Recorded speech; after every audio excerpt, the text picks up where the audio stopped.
Hello, അസ്സലാമലൈക്കും. ഇന്ന് നല്ലൊരു കൂന്തൽ കറിയാണ് കേട്ടോ.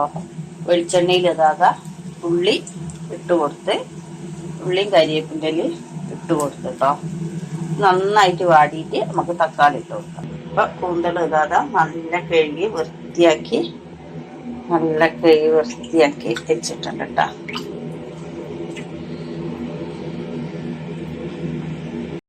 അപ്പൊ ഇതിലേക്ക് നമ്മള് ഇപ്പൊ നന്നായിട്ട് ഉള്ളി ഇതേപോലെ വാടി വരണം കേട്ടോ. വെളുത്തുള്ളി ഇഞ്ചി ഇട്ട് കൊടുത്തിന്. ഇതിലേക്ക് നമുക്ക് തക്കാളി ഇട്ട് കൊടുക്കാം. തക്കാളിയും പച്ചമുളകും കരിവേപ്പില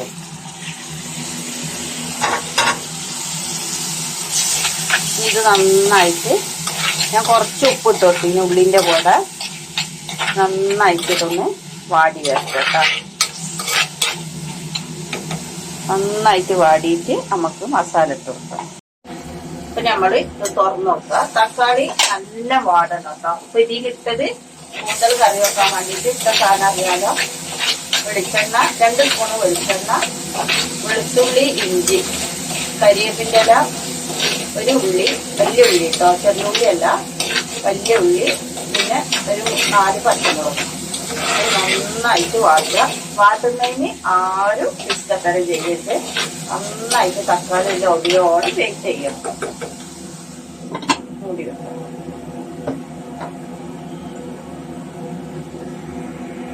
അപ്പൊ നമുക്കൊന്ന് തുറന്ന് നോക്കട്ടോ. അപ്പൊ കയ്യില് മാറ്റിയാണ്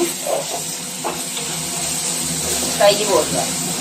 അപ്പൊ ഇതാ നന്നായിട്ട് തക്കാളി എല്ലാം ഉടയണം.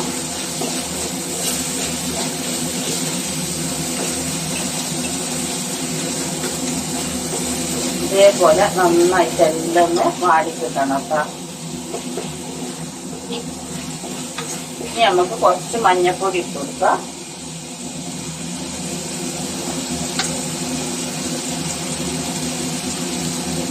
ഒരു 1/4 സ്പൂൺ, ഒരു കളറിന് മാത്രം മഞ്ഞപ്പൊടി. ഇനി ഇതിലേക്ക് നമ്മള് മുളകും പൊടി, നല്ല ടേസ്റ്റ് ആട്ടെ ഈ കറി. ഒരു 2 ടീസ്പൂണ് മുളകും പൊടി ഇട്ട് കൊടുത്ത്, പിന്നെ വേണ്ടത് കുറച്ച് മല്ലിപ്പൊടി, ഒരു 1/4 സ്പൂണ് മല്ലിപ്പൊടി. ഇനി നമ്മളെ മെയിൻ സാധനം കുരുമുളക് പൊടി. കുരുമുളക് പൊടി 1/2 സ്പൂണ് കുരുമുളക് പൊടി. നന്നായിട്ടൊന്ന് ഇളക്കി കൊടുക്കട്ടാ. അപ്പൊ ഇതിന്റെ ഈ പച്ച ഇതെല്ലാം പോകണം, പച്ചമണെല്ലാം പോകും, നല്ല സ്മെല്ല് വരും. അതുവരെ നമുക്ക് ഇതൊന്ന് വാട്ടിയെടുക്കണം. ഈ പൊടിയെല്ലാം ഒന്ന് നല്ല രീതിയിൽ മൂത്ത് വരണം, നന്നായിട്ട് മൂത്ത് വരണം.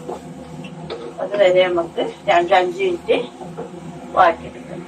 അപ്പൊ ഞാൻ കറി എന്താ ഉണ്ടാക്കുന്നതെന്ന് പറഞ്ഞാല് ഇത് ദോശയ്ക്കെല്ലാം നല്ല സൂപ്പറാണ്. അപ്പൊ വരട്ടിയെടുത്താൽ നമുക്ക് ചോറിന്റെ കൂടെ മാത്രമേ കഴിക്കാൻ പറ്റൂ. കറിയാക്കി എടുക്കുമ്പോ നമുക്ക് എന്താക്കാം, ചോറിന്റെ കൂടി പൊളിച്ചപ്പോ നോമ്പറന്ന ദോശന്റെ കൂടി എല്ലാം കഴിക്കാം.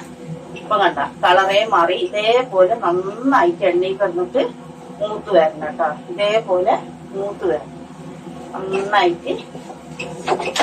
എന്താ പറയാ, നന്നായിട്ട് ഇത് കിടന്ന് വാട്ടണം. ഇതിലേക്ക് നമ്മള് കുറച്ചൊരു പുളിവെള്ളം, നമ്മള് മീനിലെല്ലാം ഒഴിക്കും പോലെ ഒഴിക്കരുത്, ഒരു പേരിന് മാത്രം പുളിവെള്ളം. ഇതിലേക്ക് നമുക്ക് ഒരു സാധനം കൂടി ഇട്ട് കൊടുക്കാണ്ട് ഇനി ഒന്ന് നന്നായിട്ട് തിളച്ച് വരട്ടെ.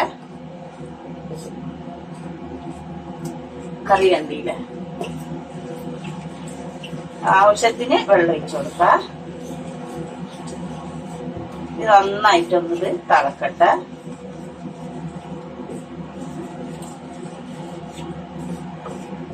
ഞാൻ കുറച്ചും കൂടി വെള്ളം ഒഴിച്ചു കൊടുക്കുന്നുണ്ട്. ഒരു 1/2 ഗ്ലാസ് വെള്ളം കൂട്ടി.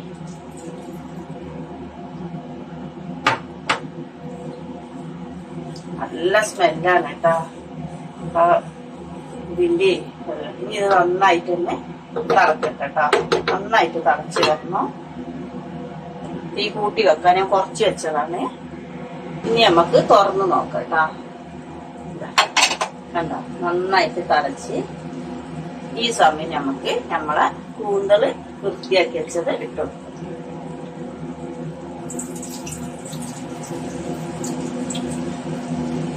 ഒരു 4 കൂന്തളുള്ളൂ കേട്ടോ, വലിയ കൂന്തലാണ്, ഞാൻ നറക്കാൻ വേണ്ടി കൂടുന്നതാണ്. ഇത് നമുക്ക് ഇങ്ങനെ ഇട്ടുകൊടുക്കും. അപ്പൊ ഈ തലേന്റെ ഉള്ളില് ഞാൻ ഒരു ദിവസം നന്നാക്കുന്ന കാണിച്ചൊരു കല്ലെല്ലാം ഉണ്ട്, എല്ലായിടത്ത് മാറ്റണം കേട്ടോ. നമ്മള് ഇത് ഇട്ടുകൊടുക്കും. ഇനി ഒന്ന് ഇളക്കി കൊടുക്കാം.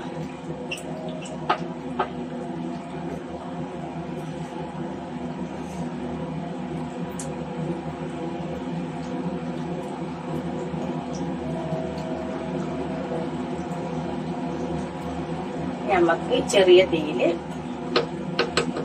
തീയാക്കിയിട്ട് വേവിച്ചെടുക്കാം. ഇനി ഈ കൂന്തലിന് കുറച്ച് വെള്ളം ഇറങ്ങും, അപ്പൊ നമുക്ക് നന്നായിട്ട് വേവിച്ചെടുക്കാം. തീ കുറച്ച് വെച്ചു. ഇപ്പൊ നമ്മള് കൂന്തലെല്ലാം ഇട്ടിട്ട് എങ്ങനെ ഉണ്ട് നോക്കാം. ഒന്ന് തുറന്നു നോക്കട്ടോ. നന്നായിട്ട് ഇതാ തിളച്ചിങ്ങോട്ട് ഇട്ടിന്. ഇതിലേക്ക് നമുക്ക് ഗരം മസാല ഇട്ട് കൊടുക്കണം കേട്ടോ. ഒരു നുള്ള് ഗരം മസാല അത്രേ വേണ്ടു. നുള്ള് ഗരം മസാല ഇട്ടിട്ട് നമ്മളെ കറി സൂപ്പറായിട്ട് ഇതാ വെന്തുകൊണ്ട്.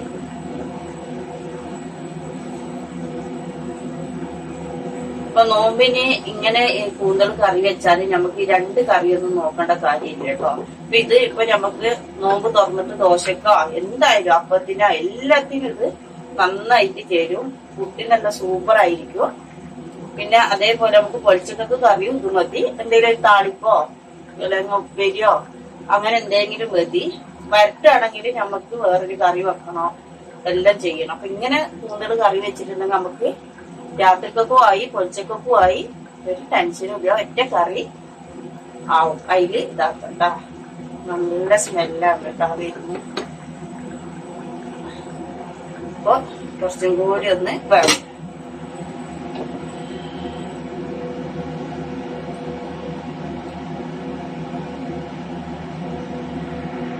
അപ്പൊ നമ്മളെ കറി റെഡിയായി. അപ്പൊ നമുക്ക് ഈ ഒരു 3 സാധനം കൂടി ഇടാനുണ്ട്. ഓപ്പൺ ആക്കി നല്ല കറി.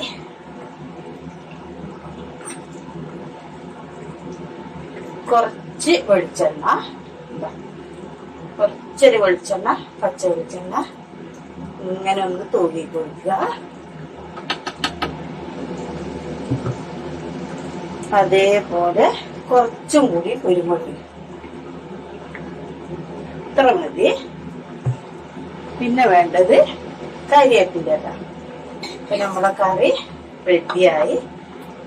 ഇങ്ങനെ ഒന്ന് വെളിച്ചെണ്ണ സ്പൂൺ കൊണ്ട് തന്നെ ഇങ്ങനെ ഒന്ന് ആക്കുക, ഓഫാക്കുക. പിന്നെ ഒരു കാര്യം പറയാനുള്ളതെന്ന് പറഞ്ഞാല് കൂന്തളി ചെമ്മീനെല്ലാം കറക്റ്റ് വേവിലിട്ടില്ലെങ്കിൽ ഡബ്ബർ പോലെ ആവും. അപ്പൊ അത് കറക്റ്റ് ആയിരിക്കണം, അത് മാത്രം ശ്രദ്ധിക്കേണ്ടുള്ളൂ. അപ്പൊ നമ്മളെ കറി ഇവിടെ റെഡിയായി. ഞാന് തീ ഓഫാക്കിട്ടോ. തീ ഓഫാക്കി ഇനി ഒരു 10 മിനിറ്റ് ഒന്ന് മൂടി വെക്കണം. നമ്മളെ ഇത്രയേ ഉള്ളൂ, പെട്ടെന്നാകുന്ന കറിയാണ് കേട്ടോ. അപ്പൊ ഞാന് ഓഫാക്കി. ഇപ്പൊ ഒരു 10 മിനിറ്റ് ആയി. നമുക്കിനി തുറന്നു നോക്കാം. കണ്ടോ, ഇപ്പോൾ ഇത് തളിച്ചും കൊണ്ട് നിൽക്കുന്നത് എന്താണെന്നറിയോ? ചട്ടിയായോ എന്നാണ്. അതങ്ങനെ തള ഇങ്ങനെ കണ്ട നിന്ന് വരുന്നുള്ളൂ. ഒരു 5-8 മിനിറ്റ് ആയിട്ടുണ്ടാവും. അപ്പൊ നമ്മളെ അടിപൊളി കൂന്തള് കറി ഞാൻ കാണിച്ചു തരാം. ഇതങ്ങണ്ട് അപ്പത്തിന്റെ കൂടെ ഇട്ട് കഴിച്ചാലില്ലേ, ഇങ്ങനെ എടുത്താല് വെട്ടിട്ട് വേറെ കയ്യിലെടുക്കട്ടെ.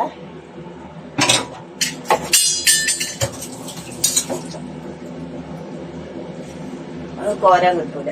കണ്ട ഇങ്ങനെ ഇങ്ങനെ എടുത്തിട്ടില്ലേ, അടിപൊളിയാട്ടാ. അപ്പൊ ഇത് ഇഷ്ടപ്പെട്ടാല് ഇതേപോലെ ഉണ്ടാക്കി നോക്കുക. ഇപ്പൊ നമുക്ക് അപ്പത്തിനോ ചോറിനോ പുട്ടിനാവട്ടെ എല്ലാത്തിനും ഈ കറി സൂപ്പറാണ് കേട്ടോ, നെയ്പ്പത്തിനും എല്ലാം. അപ്പൊ ഇത്രയേ ഉള്ളൂ. ഇത് ഇഷ്ടപ്പെട്ടാലൊന്ന് എല്ലാവരും സബ്സ്ക്രൈബ് ചെയ്യുക, സപ്പോർട്ട് ചെയ്യുക, ലൈക്ക് അടിക്കുക. നിങ്ങളെല്ലാവരും സപ്പോർട്ട് അടിക്കുവാണ്. എന്നെ ഇഷ്ടപ്പെടുന്ന ഒരുപാട് ആൾക്കാരുണ്ട്. അപ്പൊ എല്ലാരും ഇതേപോലെ എനിക്ക് സപ്പോർട്ട് ചെയ്യുക, സബ്സ്ക്രൈബ് ചെയ്യുക. എന്നെ ഇഷ്ടപ്പെടുന്ന എല്ലാവരും സപ്പോർട്ട് ചെയ്യുക, സബ്സ്ക്രൈബ് ചെയ്യുക, ലൈക്ക് അടിക്കുക. ഇതേപോലെ ഒരു കൂന്തൽ കറി ഉണ്ടാക്കി നോക്കുക. അപ്പൊ ഇത്രയുള്ള ഇന്നത്തെ വീഡിയോ. എല്ലാവർക്കും സ്നേഹത്തോടെ നല്ലത് വ്യക്തമെന്ന് ദുആ ചെയ്തുകൊണ്ട് അസ്സലാമു അലൈക്കും.